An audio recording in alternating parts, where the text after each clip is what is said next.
Sa isang pagkakataon, tinanong si Jesus ng isang dalubhasa sa batas kung paano makakamtan ang buhay na walang hanggan. Bilang tugon, nagkuwento si Jesus ng isang parabola na naglalarawan ng tunay na kahulugan ng pagmamahal sa kapwa. Isang lalaki ang naglalakbay mula Jerusalem patungong Jericho nang siya ay salakayin ng mga magnanakaw.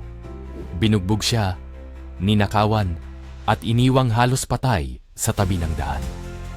Dumaan ang isang pare, ngunit nilampasan niya ang lalaki nang hindi tumutulong. Sumunod na dumaan ang isang Levita, isang tagapagsilbi sa templo, ngunit siya rin ay lumayo nang hindi nagpakita ng awa. Sa huli, may isang Samaritano na dumaan, isang taong karaniwang kinamumuhian ng mga Hudyo. Nang makita niya ang sugatang lalaki, naawa siya ng labis. Nilapitan niya ito, nilinis ang mga sugat gamit ang langis at alak at binalot ng tela. Isinakay niya ang lalaki sa kanyang asno at dinala sa isang bahay panuluyan upang maalagaan. Hindi lamang iyon, nag-iwan pa siya ng pera sa tagapamahala ng bahay upang matiyak na patuloy na maalagaan ng lalaki at nangakong babayaran ang anumang dagdag na gastos pagbalik niya.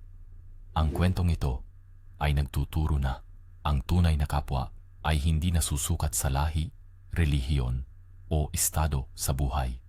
Ang kabutihan at malasakit ay kayang bumagsak sa anumang hadlang at tinatawagan tayong lahat na magmahal at tumulong sa nangangailangan kahit pa ito ay isang taong iba sa atin. Sa ganitong paraan, na ipapakita natin ang tunay na diwa ng pagkakaisa at pagmamahal na walang pinipiling tao.